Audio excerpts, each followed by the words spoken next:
Herkese merhaba arkadaşlar. Birol Başyiğit ben. Öncelikle kanalıma hoş geldiniz. Bugünkü videomuzun konusu Türk çoban köpeği Kangal. Kangalımızın tarihçesi, Kangalımızın anatomisi ve dış görünüşü, Kangalımızın kullanıldığı alanlar, Kangalımızın federasyonlardaki durumunu içeren bir video olacak. Arkadaşlar ben kısaca Kangalımızın tarihçesinden başlamak istiyorum. Kangal çoban köpeği Türk boyları ile birlikte Ural Altay dağlarından yapılan göçlerle ana yurdumuz olan Türkiye'mize birlikte atalarımızın koyunları, kuzuları ve göçleriyle geldiği düşünülen bir köpektir. Tarihçesi hakkında araştırma yapılmaya devam etmektedir. O yüzden bu konuyla ilgili daha detaylı bilgiye sahip olduğumuzda kanalımızda yine sizlerle paylaşacağız. Nedir Kangal çoban köpeği? Kangal çoban köpeği bir sürü koruma köpeğidir. Asli vazifesi koyun sürülerinin ve bazen de inek sürülerinin yabani hayvanlara karşı korunmasını sağlamaktır. Asırlardır bu asli görevi yerine getiren bu ırklarımız şu anda yurdumuz Türkiye'de Sivas bölgesinde yaygın bir nüfusa sahiptir ve Sivas ili Kangal ilçesinden adını almıştır. Zamanında rahmetli Kangal besicisi Turan Kangal'ın, Kangal ağalarından olan Turan Kangal'ın da ismini ilk olarak bu ırkın atfettiği düşünülmektedir.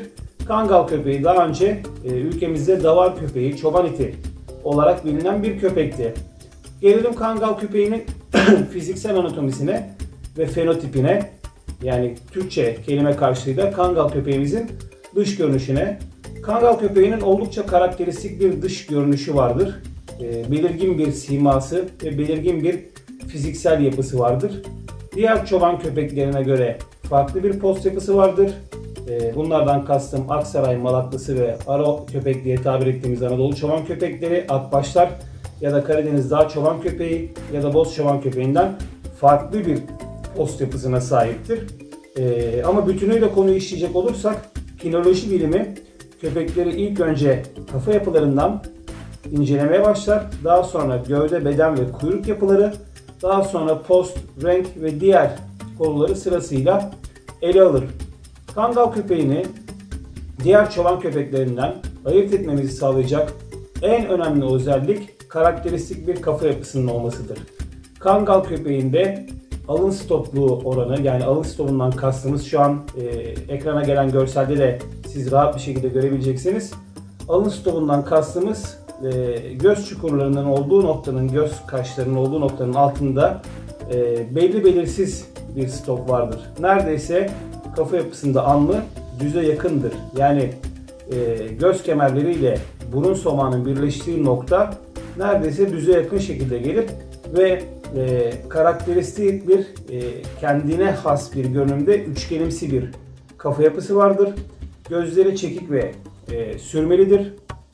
Bunların tamamını şimdi sizlere ekrana getirdiğimiz görsellerde rahat bir şekilde görebileceksiniz. En belirgin özelliklerinden genel anlamda Kangal'ın yapısı böyledir ve yanak kasları Kangal'larda belirgindir arkadaşlar.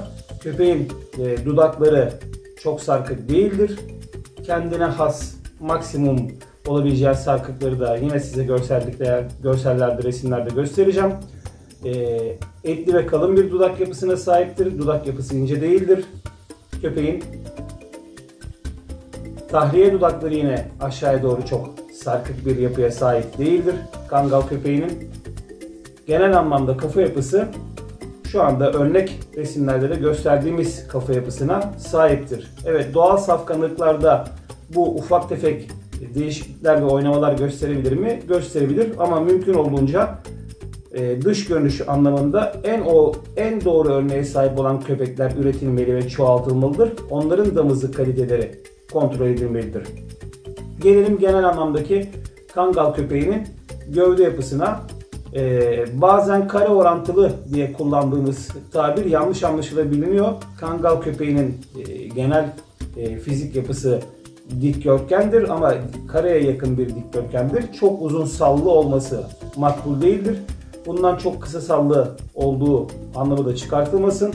Yani oransal anlamda köpeğin cidago yüksekliği ile genel beden yüksekliğinin oranı birbirine yakındır. Matematiksel olarak da bu maksimum, yani bir uzunluk 1 birimse diğer uzunluk 1.1, 1.2, çok nadiren 1.2 oluyor. 1.2 civarına çıkabilir en fazla oransal anlamda. Kareye yakın bir dikdörtgen yapısı vardır. Köpeğin arka ayakları, yani sağrı kısmının üstü ön kollarının, ön omuzlarından birazcık daha yüksektir. Oldukça güçlü bir beden yapısı vardır ve kasları onu hızlandırmaya yetecek kadar donanımdadır. Çok kaslı ve masküler bir yapısı yoktur ama çok zayıf bir kas yapısı da yoktur köpeğin. Tam dengeli, sürüde aktif olarak gün boyunca yürümesine uygun ve bedenini rahatlıkla taşıyabileceği donanımda, ayrıca çok yüksek enerji tüketecek bir yapıda olmayan çok dengeli bir anatomisi ve kas yapısı vardır. Bu sayede çok daha az enerji harcayarak çok daha uzun mesafeler kat edebilir bu hayvanımız. Ve görüldüğü üzere Kangal'ın belirgin bir şekilde ön kollarından arka ayaklarına doğru yukarıya doğru giden bir açısı vardır. Yani gövdesi pil gibi gelmez.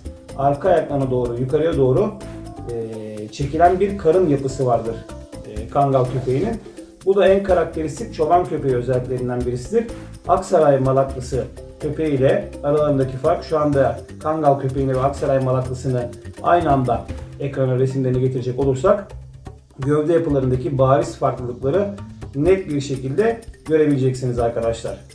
Genel anlamda Kangal'ın karakteristik bir gövde yapısı vardır ve köpeğin bu gövde yapısıyla arazi şartlarında koyunun peşinde rahatlıkla çalışabilmesini sağlar.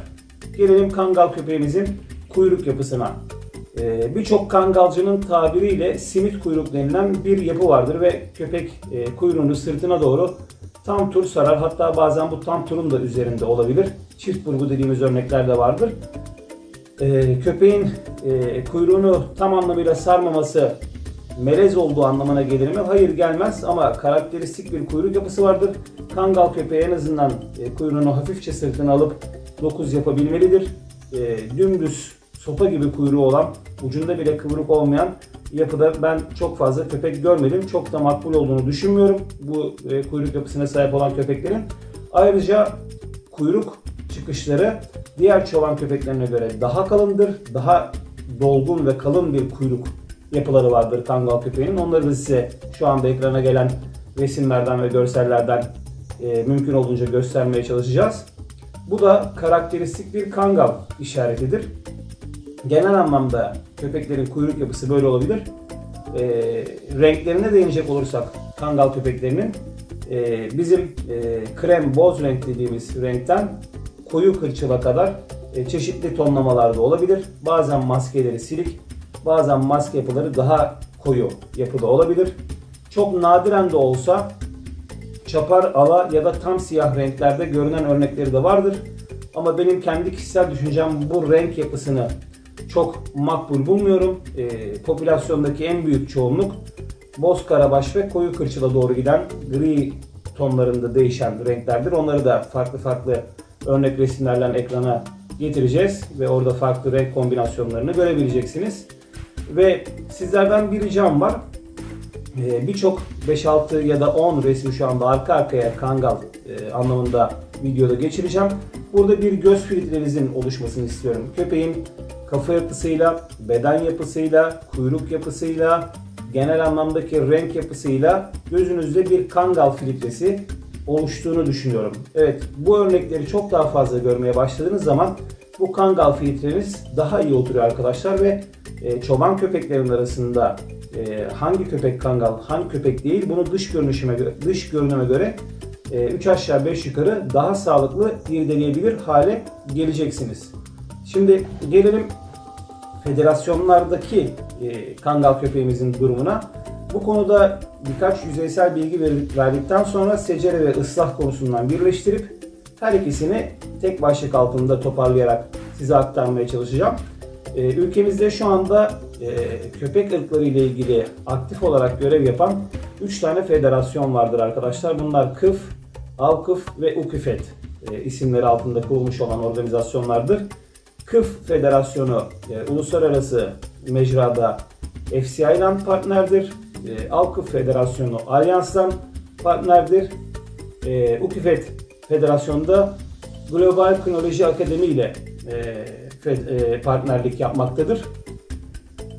Her bir federasyonun Kangal konusunda yürüttüğü çalışmalardan bahsetmek gerekirse Avkıf ve UKİFED Federasyonu aynı Kangal köpeğini standart olarak kabul etmektedir ve görmektedir. Birbirine çok yakın ırk standartları yapısı vardır. Ama KIF bünyesinde yapılan Kangal çalışmalarında doğru Kangalların lanse edilmediği ve gösterilmediği düşüncesine sahibiz ve yaptıkları birçok hatalı uygulamalar var. Uluslararası arenada Kangal olmayan ama Anadolu Çoban Köpeği adı altında secereye sahip her köpeği Kangal olarak kaydettiler. Birçok farklı çalışmaya imza attılar. Bu anlamda negatif yönde olan. Ama kurumlara saygı çerçevesinde videoda çok fazla bu detaylara girmiyorum ama KIF Federasyonu'nun Kangallar konusunda yaptığı çalışmaları kendim bireysel olarak doğru bulmuyorum. Aynı zamanda da Uluslararası Köpek Irkları Kinoloji Federasyonu yani UKİFED Federasyonu'nda yerli ırklar başkanlığı yapıyorum. Federasyonumuz olarak da ve bağlı bulunduğum yerli ırklar birimi olarak da KIF'in çalışmalarını desteklemiyoruz arkadaşlar. Avkıf Federasyonu da yine Alyans bünyesinde uluslararası arenada 5 köpek ırkımızın tescillenmesini sağladı.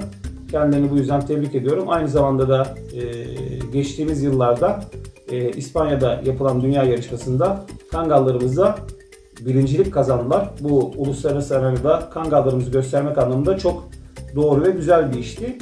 İnşallah ülkemizde de şu anda secere ve ıslah bilinci yavaş yavaş yeni oturmaya başlıyor. Kayıtlı üretim yapılma bilinci yeni üretiyor. Arkadaşlar kayıtlı üretim olmazsa olmaz bir konudur. Irkın saflığını hem tip hem de karakter özelliği anlamında ileriye taşıyacak bir numaralı konu kayıtlı üretim yapılmasıdır. Gelelim son olarak videomuzun kapanışına. Kangalımızın bu kadar meşhur olmasına ve tüm dünya tarafından sevilmesine neden olan karakter özelliklerine. Kangal köpeği çok zeki bir ırktır. Sürü koruma konusunda tartışmasız dünyanın bir numaralı ırkıdır. Üzerine dünyada hiçbir ırk yoktur sürü koruma anlamında Kangal köpeğinden daha başarılı olabilecek. Ve bu köpeklerin 6. hisleri çok kuvvetlidir. Kurtçulluk özelliği sergileyen ve kurda karşı bireysel anlamda koşup yakalayabilen, onunla savaşabilen nadir köpek ırklarından birisidir Kangallar. Ve yüzyıllarca yıldan bu yana bu asli görevlerini yerine getiriyorlar. İnşallah Kangal köpeğimizle ilgili bilinçlenme çalışmalarımız devam edecek ve bir sonraki videomuzda diğer videolarımızda da yine Kangal köpeğine yer vermeye çalışacağız elimizden geldiğince. Umarım izlerken keyif almışsınızdır. Sahada ve arazide Kangal köpeğinden ilgili deneyimleri bizzat çoban arkadaşlarımızın yanına giderek de videolar çekmeye devam edeceğiz. Ve bu videoları da size aktarmaya devam edeceğiz arkadaşlar. Mümkün olduğunca amatör bir ruhla profesyonel işler yapmaya çalışacağız.